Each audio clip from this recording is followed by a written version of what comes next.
क्या आंदोलन खत्म होने के बाद भी बीजेपी के खिलाफ प्रचार करेंगे Rakesh Tikait? Covishield booster dose की मांग क्यों की गई खारिज? नवाब मलिक ने क्यों कहा कि मेरे घर आजकल में सरकारी मेहमान आने वाले हैं? 10 बिना टिकट यात्रियों से रेलवे ने कैसे कमाए 30 करोड़ रुपए? नमस्कार, मैं हूं पूनम आपके साथ और आप देख रहे हैं सीएन राष्ट्रीय। इन सभी खबरों पर करेंगे चर्चा विस्तार से, मगर आइए उससे पहले देख लेते हैं सुर्खियां।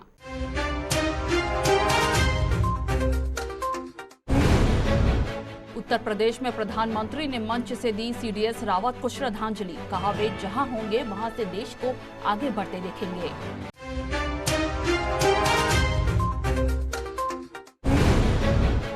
महाराष्ट्र के मंत्री नवाब मलिक बोले, सुना है मेरे घर आजकल में सरकारी मेहमान आने वाले हैं।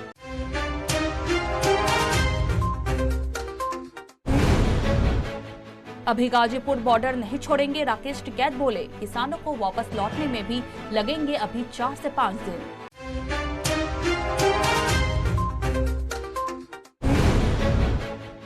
दिल्ली में ओमिक्रॉन का दूसरा मामला आया सामने। जिम्बाब्वे से आया यात्री।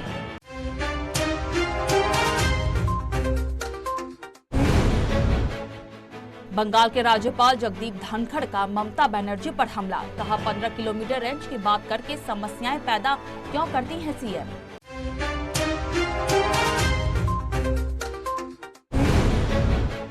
मुख्यमंत्री मनोहर लाल खट्टर बोले, खुले में नमाज को कतई बर्दाश्त नहीं किया जाएगा।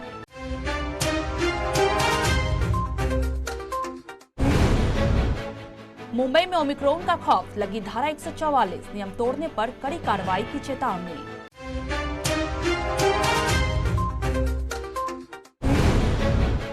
डीआरडीओ ने पिनाका ईआर का किया सफल परीक्षण। 44 सेकंड में दागे जा सकेंगे 72 रॉकेट।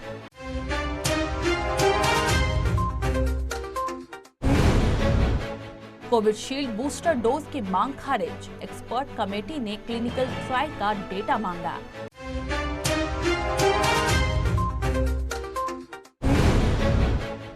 बिना टिकट यात्रियों से रेलवे ने कमा लिए 30 करोड़।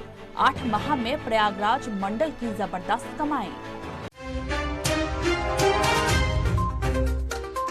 प्रधानमंत्री नरेंद्र मोदी ने शनिवार को उत्तर प्रदेश के बलरामपुर में सरयू नहर नेशनल प्रोजेक्ट का लोकार्पण किया। हसुआ डोल गांव में लोगों को संबोधित करते हुए प्रधानमंत्री ने chief of defence staff general Bipin Rawat को श्रद्धांजलि अर्पित की। उन्होंने कहा कि जनरल रावत जहां रहेंगे वहां से देश को आगे बढ़ते हुए देखेंगे।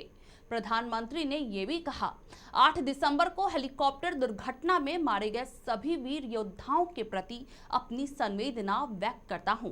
भारत के पहले सीडीएस जनरल बिपिन रावत का निधन प्रत्येक देशभक्त के लिए एक क्षति है। वो बहादुर थे और उन्होंने देश के सशस्त्र बलों को आत्मनिर्भर बनाने के लिए कड़ी मेहनत की। देश इसका गवाह है।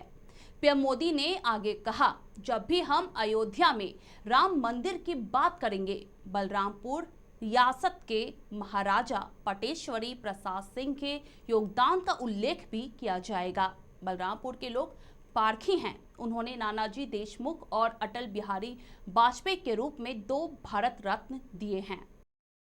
क्रूज ड्रग्स केस में एनसीपी नेता नवाब मलिक के लगाए आरोपों ने खूब सुर्खियां बटोरी थी। इसके बाद उन्होंने ये भी आरोप लगाया था कि कुछ केंद्रीय एजेंसियां उन्हें झूठे मामलों में फंसाने की कोशिश कर रही है। इसी बीच उन्होंने शुक्रवार रात को एक ट्वीट किया, साथियों, सुना है मेरे घर आजकल में सरकारी मेहमान आने वाले हैं। हम उनका स्वागत करते हैं। डरना मतलब रोज रोज मरना। हमें डरना नहीं बल्कि लड़ना है। गांधी लड़े थे गोरों से, हम लड़ेंगे चोरों से। बता दें कि महाराष्ट्र के मंत्री ने पिछले महीने दावा किया था कि कुछ अज्ञात लोगों ने उनके आवास की रेकी करने की कोशिश की और उनके परिवार के सदस्यों के बारे में जानकारी जुटाने की भी कोशिश की। साथ ही आरोप लगाया था कि कुछ केंद्रीय एजेंसियां उन्हें झूठे मामलों में फंसाना चाहती हैं। कृषि कानूनों की वापसी और अन्य मांगों पर केंद्र से मिली सहमति के बाद से किसानों की घर वापसी शुरू हो गई है। दिल्ली के अलग अलग बॉर्डर पर 380 दिनों से डेरा डाले किसान अपने घरों का रुख करने लगे हैं। ऐसे में यही सवाल उठ रहा है कि अब संयुक्त मोर्चा की आगे की क्या रणनीति होगी। क्या राकेश टिकैत अभी भी अलग अलग राज्यों में जाकर भाजपा सरकार का विरोध करेंगे? इन सब का जवाब खुद किसान नेता राकेश टिकैत ने दिया। उन्होंने कहा, अगर सरकार किसानों की मांगों को पूरा नहीं करती तो हम वापस आंदोलन करेंगे। आगामी उत्तर प्रदेश चुनाव को लेकर टिकैत ने कहा, मैं जल्द ही अपने फैसले के बारे में समर्थकों को बताऊंगा। मैं यूपी के अलग अलग हिस्सों में जाऊंगा, मुझे कोई नहीं रोक सकता। टिकैत ने यह भी कहा, किसानों ने रवाना होना शुरू कर दिया है। उन्होंने कहा, आज से किसानों का जाना शुरू हो गया है। लोग अपने अपने घर जाने लगे हैं। लोग घर जा रहे हैं, समाधान हो गया है, तो एक खुशी है। यही अपने आप में विजय यात्रा है। दिल्ली में ओमिक्रॉन का दूसरा मामला सामने आया है। जानकारी के मुताबिक जिम्बाब्वे से आए यात्री की जीनोम सीक्वेंसिंग रिपोर्ट पॉजिटिव आई है। मीडिया रिपोर्ट के अनुसार मरीज को कोरोना वैक्सीन की दोनों डोज लग चुकी है। ओमिक्रॉन मरीज की ट्रैवल हिस्ट्री साउथ अफ्रीका की बताई गई है। विदेशों से 27 संदिग्ध मरीजों को एलएनजेपी में भर्ती कराया गया है। सभी संदिग्ध मरीजों की जीनोम सीक्वेंसिंग कराई जा चुकी है। इनमें से 25 की रिपोर्ट नेगेटिव आई है। वहीं 2 लोगों के सैंपल में ओमिक्रॉन की पुष्टि हुई है। वहीं शुक्रवार को जानकारी दी गई थी कि राजस्थान में कोरोना वायरस के नए स्वरूप ओमिक्रॉन की चपेट में आए शख्स के संपर्क में आई एक महिला दिल्ली में संक्रमित पाई गई है। उन्हें लोक नायक जयप्रकाश नारायण अस्पताल में भर्ती किया गया है। एक अधिकारी ने शुक्रवार को बताया कि महिला गुरुवार को संक्रमित पाई गई। वो किसी विदेश यात्रा पर नहीं गई थी। उनके परिवार के 17 सदस्यों को भी क्वारंटाइन किया गया है। पश्चिम बंगाल के राज्यपाल जगदीप धनखड़ ने शनिवार को पत्रकारों से बातचीत की। इस दौरान राज्यपाल जगदीप धनखड़ ने कहा कि पश्चिम बंगाल विधानसभा ने हावड़ा नगर निगम में डिवीजन बनाने का फैसला किया है। मुझे बिल पर अंतिम फैसला लेना है। मैंने 24 नवंबर को पश्चिम बंगाल की ममता बनर्जी सरकार से बिल के बारे में पूछताछ की और आज तक कोई जवाब नहीं आया है। मैं इसकी सराहना नहीं करता।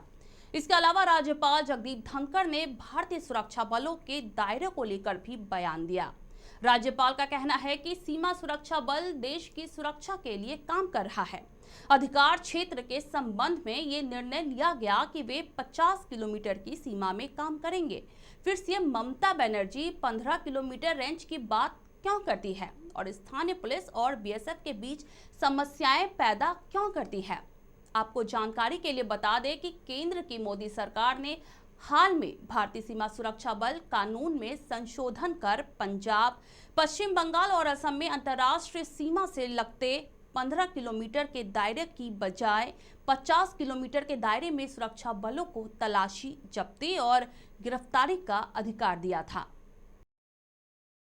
दिल्ली से सटे हरियाणा राज्य के गुड़गांव में हर शुक्रवार को खुले में नमाज पढ़ने के दौरान हिंदूवादी संगठनों के विरोध प्रदर्शन के बीच राज्य के मुख्यमंत्री मनोहर लाल खट्टर ने कहा कि खुले में नमाज बर्दाश्त बिल्कुल भी नहीं किया जाएगा। मुख्यमंत्री मनोहर लाल खट्टर ने कहा, खुले में नमाज पढ़ने को कतई भी सहन नहीं किया जाएगा और इस मुद्दे का सौहार्दपूर्ण हल निकालने के लिए नए तरीके से प्रयास किए जा रहे हैं। साथ ही मुख्यमंत्री ने ये भी बताया कि गुड़गांव में जहां जहां पर खुले में नमाज पढ़ने के लिए अनुमतियां दी गई थी, उन्हें वापस ले लिया गया है। साल 2018 में हिंदू और मुस्लिम समुदायों में खुले में नमाज पढ़ने को लेकर हुए विवाद के बीच 37 चिन्हित जगहों पर नमाज पढ़ने की अनुमति दी गई थी। बीते तकरीबन 2 महीने से हर शुक्रवार को हिंदूवादी संगठन वहां पर विरोध प्रदर्शन कर रहे थे, जहां पर खुले में नमाज पढ़ी जा रही है। इन प्रदर्शनों के बीच शुरुआत में कुछ जगहों से खुले में नमाज पढ़ने की अनुमति को वापस ले लिया गया था, लेकिन अब मुख्यमंत्री मनोहर लाल खट्टर ने घोषणा की है कि हर जगह को लेकर दोबारा फैसला लिया जाएगा। कोरोना वायरस के नए वेरिएंट ओमिक्रॉन का खतरा दिन ब दिन बढ़ता ही चला जा रहा है। मुंबई में सामने आए मामलों को देखते हुए महाराष्ट्र सरकार एक्शन में आ गई है। शहर में 11 और 12 दिसंबर के लिए धारा 144 लागू कर दी गई है। इसके अलावा रैली, जुलूस और मोर्चे पर भी प्रतिबंध लगाया गया है। उन्होंने स्पष्ट किया है कि आदेश का पालन न करने पर भारतीय दंड संहिता की धारा 188 और अन्य कानूनी प्रावधानों के तहत कार्रवाई की जाएगी। महाराष्ट्र में ओमिक्रॉन के अब तक कुल 17 केस सामने आ चुके हैं। शुक्रवार को यहां 7 नए मामले सामने आए थे, जिनमें 3 मुंबई और 4 पिंपरी चिंचवड महानगर पालिका में मिले हैं। मुंबई में मिले संक्रमित मरीजों की उम्र 48, 25 और 37 साल है। ये तीनों नागरिक तंजानिया, यूके और दक्षिण अफ्रीकी देश से लौट कर आए हैं, जबकि पिंपरी चिंचवड में मिले चारों संक्रमित व्यक्ति नाइजीरियन महिला के संपर्क में आए थे।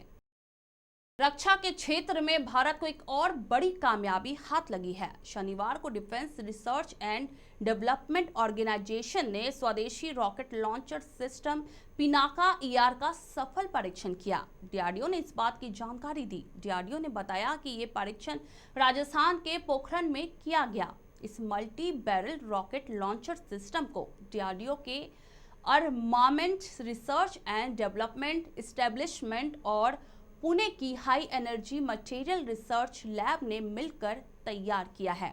DRDO के मुताबिक पिनाका ER सेना में पहले से इस्तेमाल हो रही पिनाका का अपग्रेड वर्जन है। स्वदेशी तकनीक पर बनी पिनाका पिछले 1 दशक से सेना में सेवा दे रही है। पिनाका ER को जरूरतों को ध्यान में रखकर डिजाइन किया गया है। पिछले साल चीन के साथ शुरू हुए तनाव के बीच पिनाका को हाल ही में चीन बॉर्डर पर तैनात किया गया है। पिनाका ER की रेंज 70 किलोमीटर है, जो मौजूदा पिनाका की 45 किलोमीटर रेंज से 25 किलोमीटर ज्यादा है। पिनाका एक artillery multi barrel rocket system है, जिसमें 44 सेकंड में 72 रॉकेट दागे जा सकते हैं। Central drugs standard control organisation के तहत आने वाली सब्जेक्ट एक्सपर्ट कमेटी ने कहा कि कोरोना के बूस्टर डोज को बिना क्लिनिकल ट्रायल के अप्रूव नहीं किया जा सकता है। SEC ने शुक्रवार को सीरम इंस्टीट्यूट की एप्लीकेशन का रिव्यू करते हुए ये बात कही। पैनल ने सीरम इंस्टीट्यूट से अतिरिक्त डेटा मांगा है, जिसके बाद पैनल दूसरी बैठक करेगा। कोरोना के नए वेरिएंट के सामने आने के बाद SII ने अपनी वैक्सीन कोविशील्ड को बूस्टर डोज के तौर पर इस्तेमाल करने की इजाजत मांगी थी। SII ने बताया था कि उनके पास वैक्सीन का भरपूर स्टॉक है और बूस्टर शॉट की डिमांड बढ़ रही है। SII में गवर्नमेंट एंड रेगुलेटरी अफेयर्स के डायरेक्टर प्रकाश कुमार सिंह ने SEC को एप्लीकेशन सौंपते वक्त कहा था कि ब्रिटेन ने एस्ट्राजेनेका के बूस्टर डोज को अप्रूवल दे दिया है। Drugs controller general of India के आगे अर्जी दाखिल करते वक्त उन्होंने कहा था कि भारत और दूसरे देशों के जिन लोगों को कोविशील्ड की 2 डोज लग गई है, वे उनकी कंपनी से बूस्टर डोज तैयार करने की अपील कर रहे हैं। बिना टिकट लिए ट्रेन में यात्रा करने वाले यात्रियों की वजह से रेलवे का बड़ा मुनाफा हुआ है। रेलवे ने ऐसे यात्रियों से करीब 30 करोड़ रुपए की कमाई की है। इसमें कुछ ऐसे भी रेल यात्री रहे हैं जो बिना बुकिंग कराए ही ट्रेन में भारी सामान लेकर चले थे, और रेलवे स्टेशन परिसर में गंदगी फैलाने वाले भी इसमें शामिल हैं। ये कमाई इस साल अप्रैल से लेकर नवंबर माह तक के हैं। रेलवे अधिकारियों ने आम जन का आह्वान किया है वह टिकट लेकर ही ट्रेन में यात्रा करे। स्टेशन व ट्रेनों में सफाई का विशेष ध्यान देने पर जोर दिया जा रहा है। प्रयागराज मंडल द्वारा बिना टिकट, अनियमित टिकट के साथ यात्रा करने वाले यात्रियों, बिना बुक सामान एवं स्टेशन परिसर व ट्रेन में गंदगी फैलाने वालों के विरुद्ध निरंतर अभियान चलाया जाता है। इसी क्रम में ये अभियान चलाया गया। इन अभियानों के फलस्वरूप अप्रैल माह से नवंबर 2021 तक विशेष अभियान ट्रेनों व रेलवे स्टेशनों पर चला। फिलहाल आज के बुलेटिन में इतना ही। कल होगी फिर आपसे मुलाकात। तब तक के लिए देखते रहिए CN राष्ट्रीय। नमस्कार।